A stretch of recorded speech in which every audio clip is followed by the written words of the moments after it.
તમે ક્યારે કલ્પના કરી છે કે સ્વર્ગ, હેવન, જન્નત, પેરેડાઇઝ આખરે દેખાતા કેવા હશે? સાચું કહું તો જેની કલ્પના પણ ના કરી શકાય એટલી હદે સુંદર હશે. પણ જો હવે કોઈ મને પૂછે ને તો હું કહીશ કે સ્વર્ગની સુંદરતા ધરતી ઉપર માણવી હોય તો મારી નજરે એકવાર ડાંગ જિલ્લાની મુલાકાત અચૂક લેવી.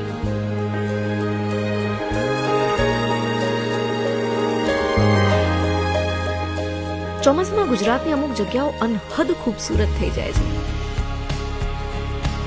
જેમ જેમ સફર આગળ વધે તેમ તેમ થાય કે જાણે સાક્ષાત જન્નતમાં એન્ટ્રી પડી રહી છે.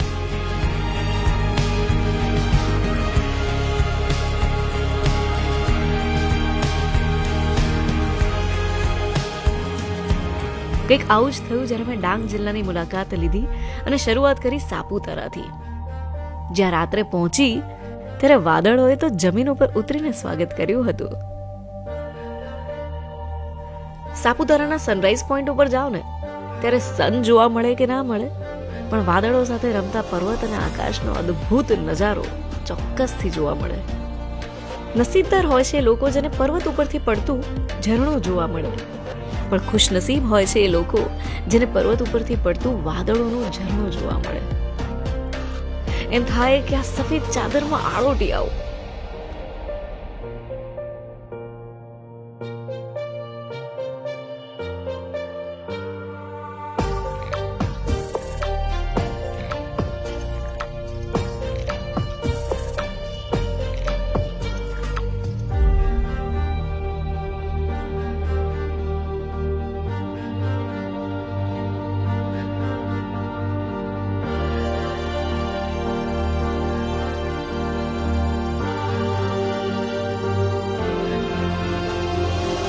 ગુજરાત કી આંખો કા હે તારા, સાપુતારા. આ લાઈન તમે ખૂબ સાંભળી હશે. એનું કારણ તમને સાક્ષાત આ વિડીયોમાં જોવા મળશે.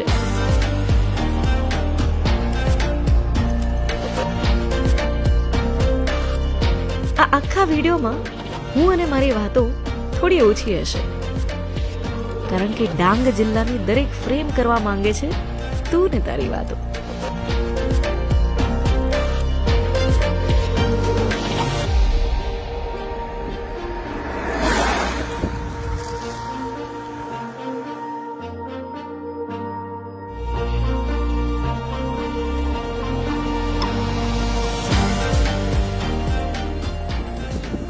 સ્વર્ગનો અહેસાસ લેવો હોય તો તમારે છે ને ગવર્નર હિલ પર આવવું પડે છે, અને ઘણા બધા લોકો ટેબલ વ્યૂ પોઈન્ટ પર કહેતા હોય છે.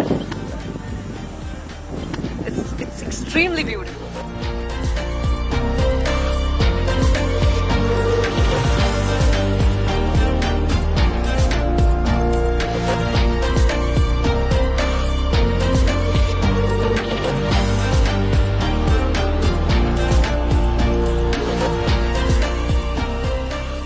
દક્ષિણ ગુજરાતમાં ચોમાસા સમયે તમે જાઓ તો ઠેર ઠેર તમને કમરક ખાવાનો મોકો મળી જાય. સ્વાદમાં ખાટું મીઠું લાગતું આ ફળ તમને હાઇડ્રેટેડ રહેવામાં બહુ હેલ્પ કરે.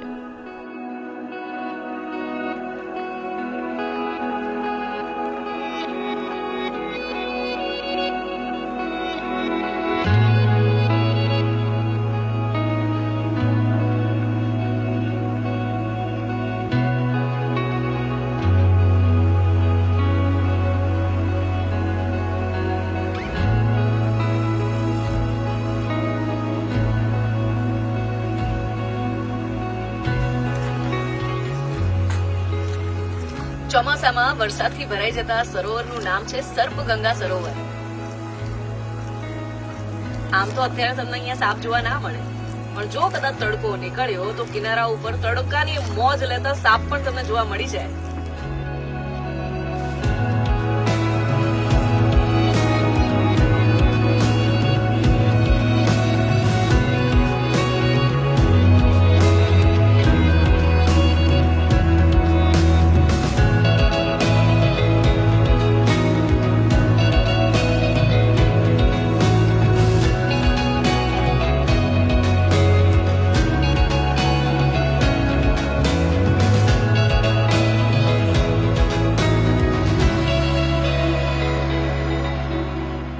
ફેરીટેલ બુકમાં જોયેલ ચિત્રને ભૂલાવી દે એવી જગ્યા એટલે સાપુતારાનો સનસેટ પોઈન્ટ.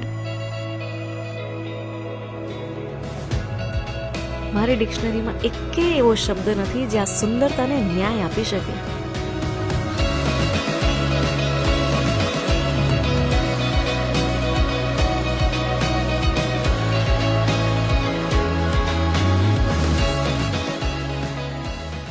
ભાગતી દોડતી જિંદગીમાંથી શ્વાસ લઈને સાપુતારાના સનસેટ પોઈન્ટ ઉપર બેસીએ તો એવું લાગે કે જાણે બસ સમય અહીંયા રોકાઈ ગયો છે.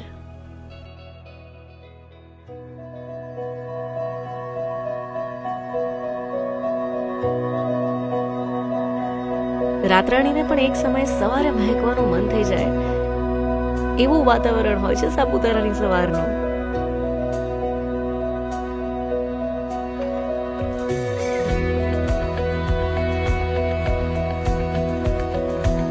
અહીંની દરેક ફ્રેમમાં છુપાયેલો છે અમારો પ્રેમ. પ્રેમ આ સુંદરતા માટેનો, પ્રેમ આ હરિયાળી માટેનો, પ્રેમ આ રસ્તા માટેનો, પ્રેમ આ સ્વિટ્ઝરલેન્ડ જેવી વાઇબ માટેનો. આ જોઈને કોણ કહે કે ગુજરાત છે આ?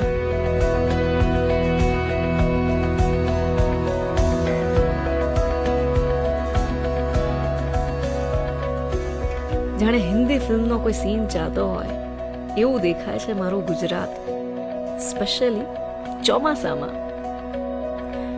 આવાના રસ્તા તો પૂછો નહીં ભાઈ, કેટલા બ્યુટીફુલ.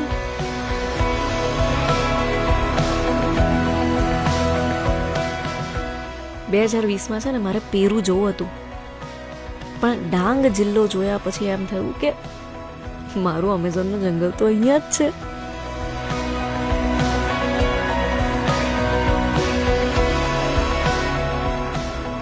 રસ્તામાં આવતા યુટર્ન પોઈન્ટ જોઈને સીઝન ટ્રાવેલર તો સમજી જ ગયા હશે કે આ સવારી નીકળી પડી છે ગિરમળા ધોધ તરફ.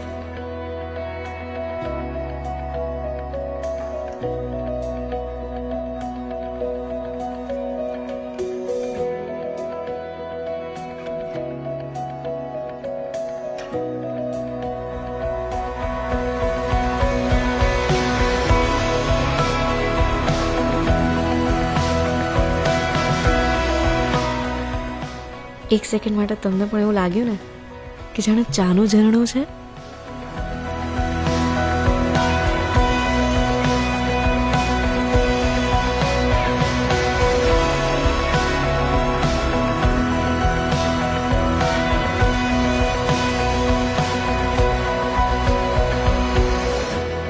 નસીબદાર હતી હું કે વરસાદ માણવાનો મને મોકો મળી જ ગયો આખરે. બાકી 2020નું ચોમાસું તો ખાલી ઘરના ધાબે જ માણવા મળ્યું હતું.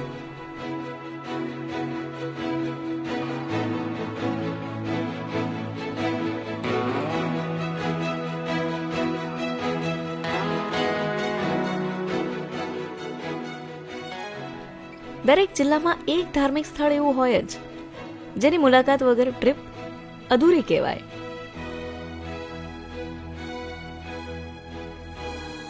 આ એ જગ્યા છે જ્યાં શબરી માતાએ એક બોર ચાખીને શ્રી રામને આપ્યા હતા. કેમ કે ક્યાંક એમના વાલા રામને ખાટું કે કડવું બોર ના આવી જાય. એ મીઠા બોર વાળી જે વાર્તા તમે સાંભળી હશે ને, એ જગ્યા એટલે કે શબરીધામ.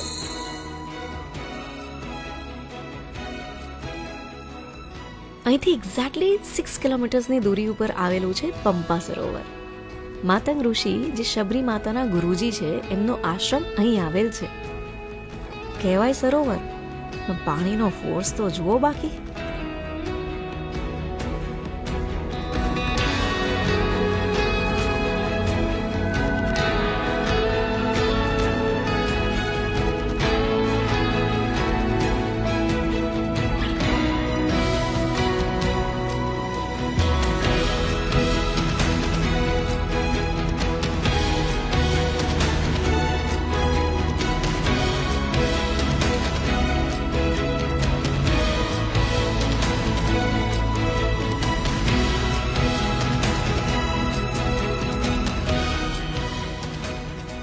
પૂર્ણા વાઇલ્ડ લાઈફ સેન્ચ્યુરીમાં જો તમે આવો છો તો તમને મહાલ ઇકો કેમ્પસાઇટની અંદર ટ્રેડિશનલ ટ્રાઇબલ કમ્યુનિટીવાળા હટ જોવા મળશે.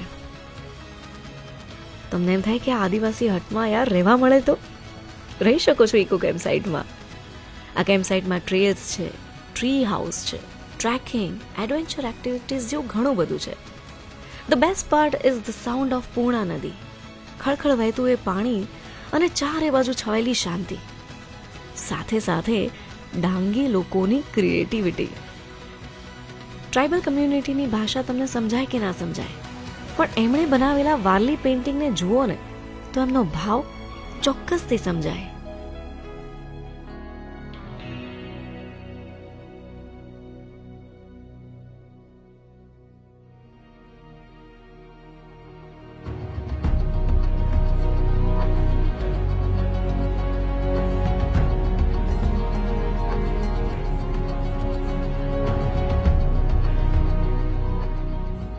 ગીરા ધોધની એન્ટ્રી પાસે છે ને તમને અત્યંત મહેનતથી બનેલા બાંબુ આર્ટિકલ્સ જોવા મળશે. શોપિંગનો કીડો હોય ને તો અહીંયા અમુક શોપીસ બહુ જ સરસ છે.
આખરે દિવસ આવી ગયો જ્યાં સફરનો અંત અમે આવવાથી લગભગ 30 કિલોમીટર દૂર આવેલા ડોન હિલ સ્ટેશનની મુલાકાતથી કર્યો.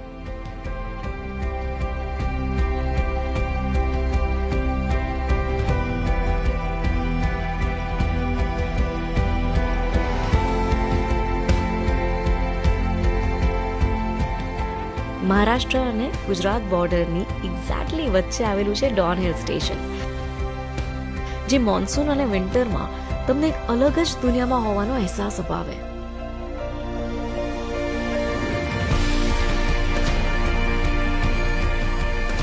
કુદરતના ખોળામાં છે ને આળોટવાનું મન થઈ જાય ને એવી જગ્યા એટલે ડોન હિલ સ્ટેશન, જેને જોતા જ મનમાં મને એમ થયું કે યાર આવનારા દિવસોમાં જે પણ કોઈ આ જગ્યાની મુલાકાત લે એ બસ ખાલી આને સાચવી રાખે. ડાંગ જિલ્લાની મુલાકાત દરમિયાન એટલું સમજાઈ ગયું કે પ્રકૃતિની ખાલી મજા લેવાના અર્થે મુલાકાત લેતા લોકો આપણા માટે સજા બરાબર છે. પણ જો એક રિસ્પોન્સિબલ ટ્રાવેલર બનીને મુલાકાત લઈશું તો આ બ્યુટી વર્ષો સુધી આ જ રીતે સચવાયેલી રહેશે.